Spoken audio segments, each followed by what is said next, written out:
Am I the a-hole for choosing my budget over my boyfriend this Halloween? Plus update. Original post. I need some perspective here. This whole thing is so out of control. I, 28 female, own my house and my boyfriend, 29 male, moved in January. We had a ton of early money arguments and agreed that we would keep to a household budget. Also, he agreed to pay down his credit card debt. I have more flexibility in my personal spending than he does. Early after we moved in, my boyfriend told me that as a kid, he always wanted to live in one of the houses that were totally decorated for trick-or-treat and handed out full-size candy. Here's where I messed up. I took this as a comment and not a plan. When the end of September came, we went to the Halloween store and he was under the impression we had savings for this. I didn't know. We go over the monthly budget together and it was never listed. When he found out that there was no Halloween savings, we had an argument. Afterwards, I talked to friends who all said he had talked about trick-or-treat extensively and how much it meant. I chalked this one up to a misunderstanding on my part, so I came up with $500 of my money and went to him with an apology. He decided to buy one big piece, an animatronic clown and some lights, and it burned through the $500. Plus, he put a little on his own credit card. He wanted another big piece and was mad I wouldn't put in on my credit card. I asked if he wanted to put up handmade decorations or spider webs, but he said it would look cheap. A few weeks later, we had a fight over candy. He was still stuck on buying full-size bars. We easily get over 250 trick-or-treaters, and I said we just don't have that much money. So, we got the bulk bags of good small bars. I also have these little coloring books for the allergic and diabetic kids. Jump forward to Halloween. Early kids show up and he's letting them grab handfuls. I reminded him we have a ton of trick-or-treaters coming, and he got really annoyed. I had ordered a pizza for us, so I get it and go inside for about 10 minutes. By the time I came back out, the trick-or-treat bowls were empty. He had been dumping a third of a bowl in each kid's bag, and had given out all the coloring books to whatever kids came along. He then told me that I'd have to go run out and buy more candy on my credit card. I said I wasn't going to do that, and it wasn't my fault he just handed out 20 pounds of candy. He started yelling right there in front of the kids, and I told him to come inside. He responded that he wasn't stopped trick-or-treating even if there was no candy. I told him to have fun with the clown and went inside. He came in 15 minutes later, then demanded I leave for the night so that he could clear his head. He argued it was fair because I had already eaten, and it was my fault that trick-or-treat was ruined because I'm cheap. I handed the rest of the pizza at him and refused. He left and went to a friend's house, and I guess they spent the rest of the night drinking, handing out trick-or-treat candy and texting me how awful and cheap I am. Am I the a-hole? Now for the top comments before reading the update.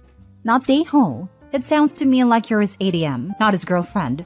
Seriously, whatever issues he had to create so much credit card debt in the first place have not been resolved. He's fixing to ruin your credit rating, not raise his own. A lot of the debt is understandable. He spent part of his childhood in foster care, and his parents kicked him out when he was 18 with nothing really. He went into debt early to pay for his basic needs, never really learned how to have financial literacy. Only when I pointed it out did he start to pay more than the minimum on his debts, and start to work his way out of it. What does he bring to your relationship though? Does he pay bills, rent, contribute in any way?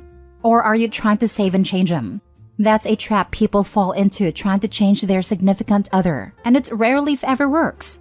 You end up wasting half your life on them. The fact he ran and cried to his friend and they texted you, basically how horrible you are, should give you a huge clue into what kind of person your boyfriend is. And it's not good.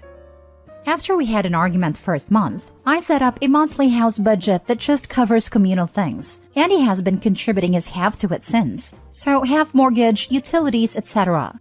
Because so much of his money is going to debt, I have more flexible personal budget, and I put money into savings. But yeah, financially he pulls his weight, and he spent the summer being compulsive about having a perfect lawn. So it's not like he is useless around a house. He was under the impression we had savings for this. No, he wasn't, because he didn't contribute to any savings for this. He was under the impression you were going to cave and pay for it. And she did too, just not to his expectations. He will never change. And now for the update. I posted an AITA in early November about something that happened with my boyfriend. He had spent a ton of money on Halloween decorations and blamed me for ruining trick-or-treat. I wasn't sure where to post an update, so here I am. Everyone, and I do mean everyone online, basically said I was in the right and said some truly dire things about my relationship. I won't lie, there was so much anger towards him. I sort of shut down. When I started getting requests from actual news sources for more information, I just basically logged out and just decided to forget anything ever happened.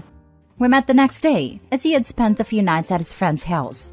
I said that for things to continue, we needed couples counseling, and I expected him to set up the whole thing. He was surprisingly open to this and said he would work on it, and that's where things started to unravel. Our mutual friends had been really in his corner, throwing shades at me. But I found out the story that he had told them was way off from the truth. In his version, I prevented any money for Halloween and had gone cheap on trick-or-treat candy and was only handing it out to children I liked. Once they sort of heard my version, backed up with pictures and receipts, the support went to me. In fact, his friends have been giving him a lot of cribbing about how he acted, which my now ex hates. In the meantime, he had been working on getting us counseling but found that getting therapy on his insurance meant months-long waiting lists. So instead, he came up with this couples coach who was religious. I'm not religious and wasn't thrilled by this, but figured it was better than nothing. Our first meeting was only 3 days after I posted. One funny thing that came up was that my ex immediately handed over a printout of the household budget, and the coach praised it. But the coach thought my ex was the one who wrote it, and that I was failing to follow it. So what followed was this weird thing where my ex wanted all the praise, but also wanted the coach to badmouth the budget because my ex hates it.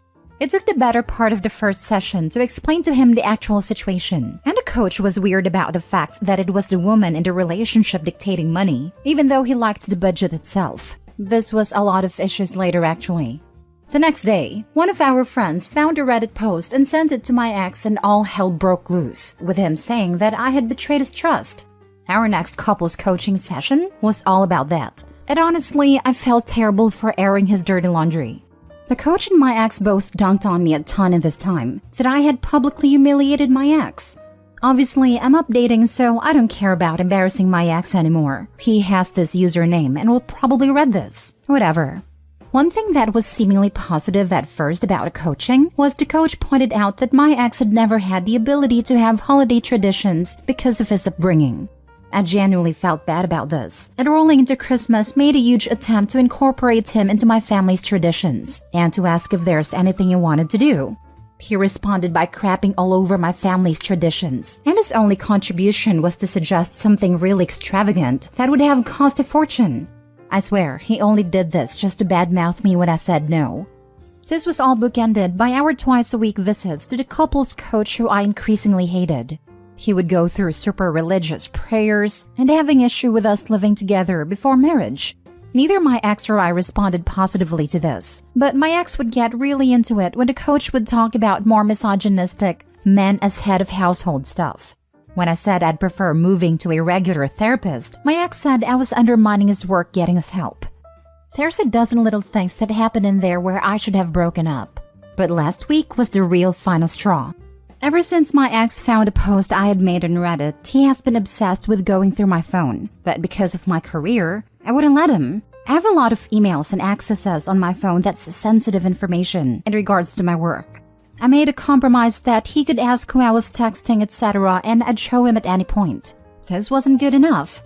I don't know how he got into my phone, but he went through it fully and started raging out that I was keeping things from him.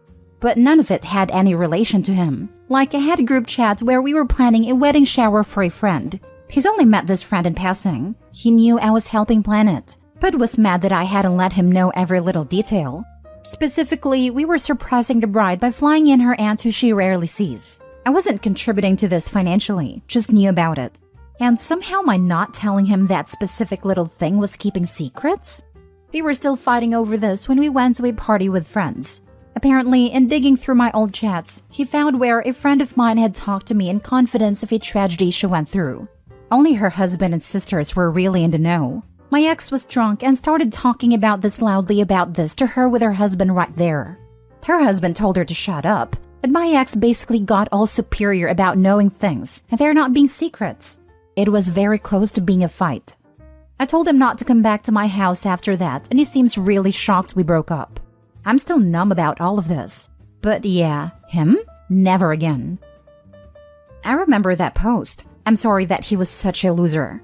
That whole Halloween thing was so weird and whiny of him, and absolutely a zero of the update is a surprise. It's so hard to imagine being the person posting these stories and hearing such a unanimous denunciation of your significant other. I can't imagine being able to break up with someone over the opinions of strangers, but that guy was bunk. I'm really glad that you're free of that controlling person, and I hope that he gets the help he needs. He won't, but we can say the words. I just went back and reread your first post. Just wanted to add, I'd completely forgotten about that weird $500 lawn clown. I guess you can too now. Too bad you can't return the ex and hopefully get a refund. I remember you. I knew exactly who you are before I went and reread your first post. First, I'm glad you broke up. You really do deserve better.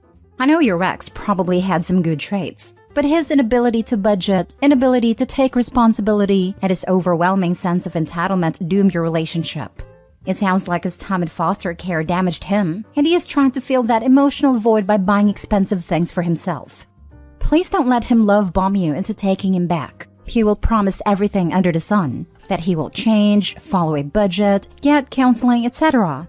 But the truth is that he definitely needs counseling, but he needs to get it because he wants it for himself, not to keep a relationship with you. Because right now, he really doesn't see anything with how he is, and he will do the minimum to keep you hooked in and then slide into his old ways. He is not mature enough to be in a relationship, and you will not be doing him any favors by taking him back. He needs to figure out how to be an adult and manage his life on his own. Also, he sounds quite capable of taking out loans or credit cards behind your back, and I would definitely advise you to keep an eye on your credit score. Good luck, and I wish you many internet hugs.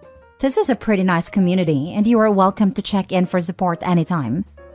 Yes, 1000% freeze your credit OP. If he snooped in your phone, you have no idea what else he snooped in. I would also recommend changing your passwords and updating your security questions to information he doesn't know. He's probably not going to do anything, but why risk it when prevention is so easy? Last story. Am I the a-hole for leaving my boyfriend and his friends behind after agreeing to be the designated driver?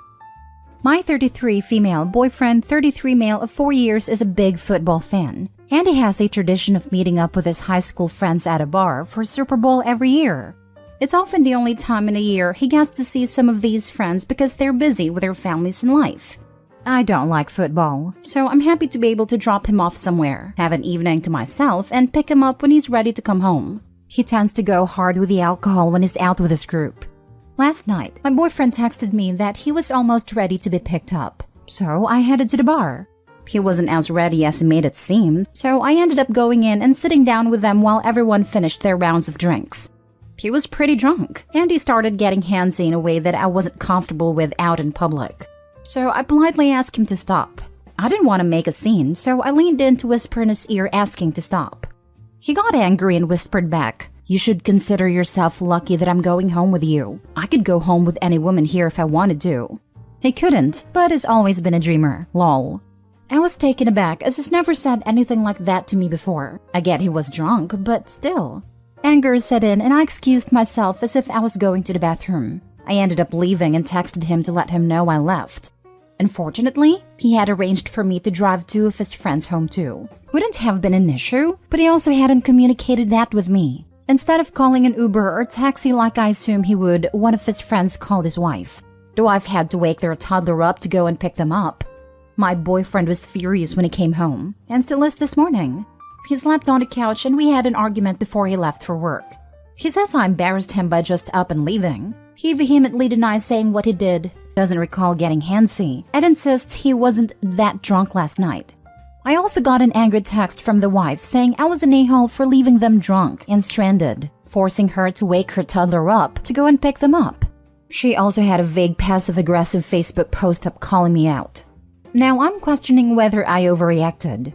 Maybe I should have just brushed off his comment because he was drunk and followed through on the commitment I made. I just felt so disrespected by what he said after I asked him to stop doing something that was making me uncomfortable. So am I the a-hole for leaving my drunk boyfriend and his friends stranded after the Super Bowl?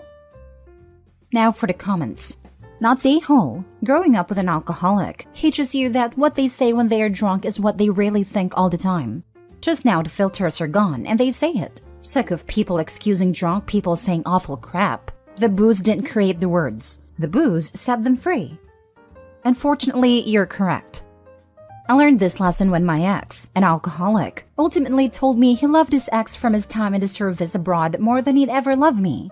Even without that fact, he never asked her to take other friends home. She thought he'd catch an Uber, which is reasonable. The friend didn't have to wake his wife and kid. They're all adults who could have figured it out safely with a ride share. She's getting the scapegoat because he doesn't love her anyway and wants a hotter girlfriend. He, in fact, just told her that himself. Not the a-hole. Not the a-hole. Unless you stay with your boyfriend, then you'd be an a-hole to yourself. He caused the first issue by asking you to get him, and then disrespecting you by not being ready when you got there. You were very accommodating to stay as long as you did. Strike one. Then he made you uncomfortable and told you that you should be grateful for it because he could just leave you. That's 100% him being an a-hole. Strike two. Then he asked the audacity to be angry with you, denying how big an a-hole he was, and failing to defend you to his friends and friend's wife? She's justifiably upset and no doubt was lied to about why you left, so she's upset with the wrong person. But that's your boyfriend's fault. Strike three. I'm sure you could list some sort of nice qualities he has that wouldn't be mentioned here. I don't see how they would redeem his disrespect.